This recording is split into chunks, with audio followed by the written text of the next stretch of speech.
तो आज की क्लास में लेकर आ गया हूँ दोस्तों होम साइंस का VVI इंपोर्टेंट ऑब्जेक्टिव क्वेश्चन है दोस्तों।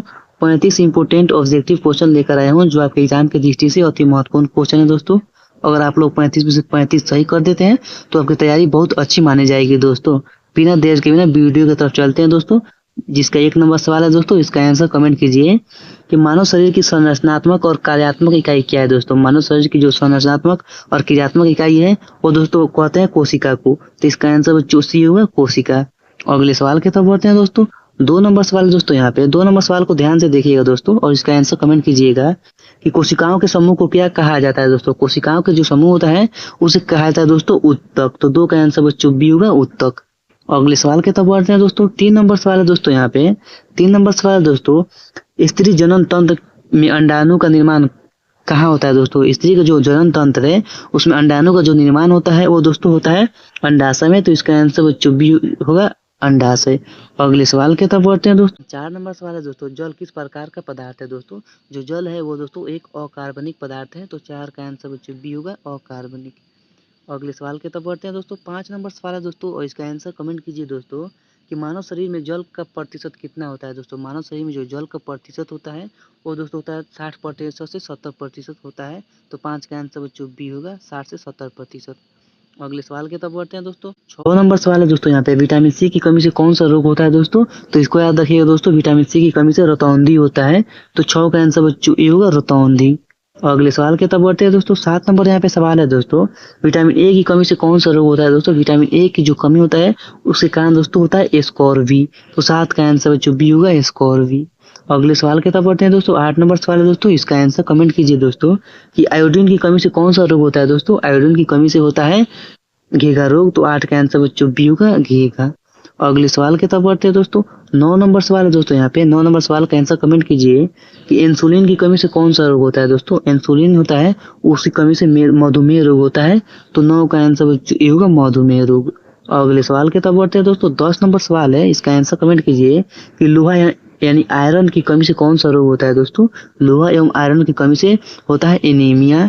तो 10 का आंसर बच्चों होगा बी, यहाँ पे आंसर होगा एनीमिया होता है जो आयरन की कमी से होता है। अगले सवाल की तरफ बढ़ते हैं दोस्तों। अगला सवाल दोस्तों 11 नंबर, इसका आंसर कमेंट कीजिए कि दूध में कौन सा प्रोटीन पाया जाता है दोस्तों। दूध में जो कौन सा प्रोटीन पाया जाता है वो दोस्तों पाया जाता है केरेसिन प्रोटीन पाया जाता है। तो 11 का आंसर बच्चों ये होगा, केरेसिन। अगले सवाल की तरफ बढ़ते हैं दोस्तों। 12 नंबर सवाल है दोस्तों, यहाँ पे शरीर को ऊर्जा देने वाला मुख्य स्रोत क्या है दोस्तों। शरीर को जो ऊर्जा देता है उसका जो मुख्य स्रोत है वो दोस्तों होता है कार्बोहाइड्रेट। तो 12 का आंसर बच्चों बी होगा, कार्बोहाइड्रेट। अगले सवाल की तरफ बढ़ते हैं दोस्तों। 13 नंबर सवाल है यहाँ पे दोस्तों, कैल्शियम का मुख्य स्रोत क्या है दोस्तों। कैल्शियम का जो मुख्य स्रोत है वो दोस्तों है दूध। तो इसका आंसर बच्चों ए होगा, दूध। अगले सवाल की तरफ बढ़ते हैं दोस्तों। 14 नंबर सवाल है दोस्तों, इसका आंसर कमेंट कीजिए आप लोग कि ORS का पूरा नाम क्या है दोस्तों। ORS का जो पूरा नाम है वो है दोस्तों ओरल रिहाइड्रेशन सोल्यूशन। तो 14 का आंसर बच्चों बी होगा, ओरल रिहाइड्रेशन सोल्यूशन। अगले सवाल की तरफ बढ़ते हैं दोस्तों। 15 नंबर सवाल है दोस्तों, यहाँ पे इसका आंसर कमेंट कीजिए दोस्तों आंसर कि किस बीमारी में डिहाइड्रेशन यानी निर्जलीकरण होता है दोस्तों। तो वो होता है दोस्तों दस्त और हैजा में होता है। तो 15 का आंसर बच्चों ये होगा, दस्त एवं हैजा। अगले सवाल की तरफ बढ़ते हैं दोस्तों। इसका आंसर कमेंट कीजिए दोस्तों कि नवजात शिशु का प्रथम आहार क्या होना चाहिए दोस्तों। जो नवजात शिशु होता है उसका प्रथम आहार होना चाहिए माँ का दूध, जिसे कोलोस्ट्रम के नाम से जानते हैं। तो 16 का आंसर बच्चों बी होगा, माँ का दूध। अगले सवाल की तरफ बढ़ते हैं दोस्तों। 17 नंबर यहाँ पे सवाल है दोस्तों, कोलोस्ट्रम क्या है दोस्तों। कोलोस्ट्रम है वो दोस्तों अभी बताया कि वो होता है माँ का पहला दूध। तो इसका आंसर बच्चों ए होगा, माँ का पहला पीला दूध। तो 17 का आंसर बच्चों ए होगा, जिसे कोलोस्ट्रम कहा जाता है। अगले सवाल की तरफ बढ़ते हैं दोस्तों। 18 नंबर सवाल है दोस्तों, यहाँ पे डीपीटी का टीका किस बीमारी से बचाता है दोस्तों। जो डीपीटी का जो टीका होता है वो बचाता है दोस्तों, इसको याद रखिएगा, डिप्थीरिया से बचाता है, काली खांसी से बचाता है और टेटनस से बचाता है। तो इसका आंसर बच्चों ये होगा, जो बचाता है डीपीटी का टीका डिप्थीरिया, काली खांसी और टेटनस से बचाता है बीमारी से। तो इसका आंसर बच्चों ये होगा। अगले सवाल की तरफ बढ़ते हैं दोस्तों। अगला सवाल है 19 नंबर, इसका आंसर आप लोग कमेंट कीजिए कि BCG का टीका किस रोग से बचाने के लिए लगाया जाता है दोस्तों। BCG का जो टीका है होता है वो टीबी यानी क्षय रोग से बचाने के लिए लगाया जाता है। तो 19 का आंसर जो ए होगा। अगले सवाल की तरफ बढ़ते हैं दोस्तों। अगला सवाल है दोस्तों 20 नंबर, यहाँ पे कि एड्स किसके द्वारा फैलता है दोस्तों। जो एड्स है वो एक विषाणु के द्वारा फैलता है जिसका नाम है दोस्तों विषाणु HIV वायरस। तो 20 का आंसर बच्चों बी होगा, विषाणु। अगले सवाल की तरफ बढ़ते हैं दोस्तों। इसका आंसर आप लोग कमेंट कीजिए। आहार आयोजन क्यों आवश्यक है दोस्तों? आहार जो आयोजन है वो आवश्यक है दोस्तों समय की बचत के लिए, धन की बचत के लिए, पोषक तत्वों की पूर्ति के लिए। तो इसका आंसर बच्चों डी होगा, इनमें से सभी। अगले सवाल की तरफ बढ़ते हैं दोस्तों। अगला सवाल 22 नंबर सवाल है दोस्तों, वस्त्रों की धुलाई का मुख्य उद्देश्य क्या है दोस्तों? वस्त्रों की जो धुलाई होता है उसका मुख्य उद्देश्य है दोस्तों गंदगी दूर करना, दुर्गंध हटाना और सुंदरता को बढ़ावा देना। तो इसका आंसर बच्चों डी होगा, इनमें से सभी है जो वस्त्रों की धुलाई का मुख्य उद्देश्य है। अगले सवाल की तरफ बढ़ते हैं दोस्तों। इसका आंसर आप लोग कमेंट कीजिए कि सूती वस्त्र किससे प्राप्त होता है दोस्तों? सूती वस्त्र होता है वो कपास के पौधों से प्राप्त होता है। तो इसका आंसर बच्चों ये होगा पौधे से। अगले सवाल की तरफ बढ़ते हैं दोस्तों। अगला सवाल दोस्तों 24 नंबर यहाँ पे कि ऊनी वस्त्र किससे प्राप्त होता है? इसका आंसर कमेंट कीजिए आप लोग। ऑप्शन दिखाते हैं दोस्तों। इसका ऊनी वस्त्र होता है वो प्राप्त होता है दोस्तों भेड़ और जानवर से प्राप्त होता है। तो इसका आंसर बच्चों ये होगा भेड़ एवं जानवर से। अगले सवाल की तरफ बढ़ते हैं। इसका आंसर आप लोग कमेंट कीजिए कि रेशम किस जीव से प्राप्त होता है दोस्तों? जो रेशम होता है वो प्राप्त होता है दोस्तों रेशम के कीड़े से। तो 25 का आंसर बच्चों ये होगा रेशम के कीड़े से।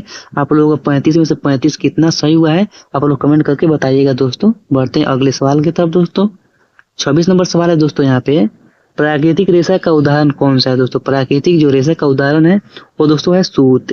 तो 26 का आंसर बच्चों ये होगा सूत यानी कपास। अगला सवाल है दोस्तों 27 नंबर, कृत्रिम संश्लेषित रेशा का उदाहरण है दोस्तों, उसे नाइलॉन के नाम से जानते हैं। जो कृत्रिम होता है वो मानव से खुद बनाता है इंसान। तो 27 का आंसर बच्चों ये होगा नाइलॉन जो कृत्रिम है।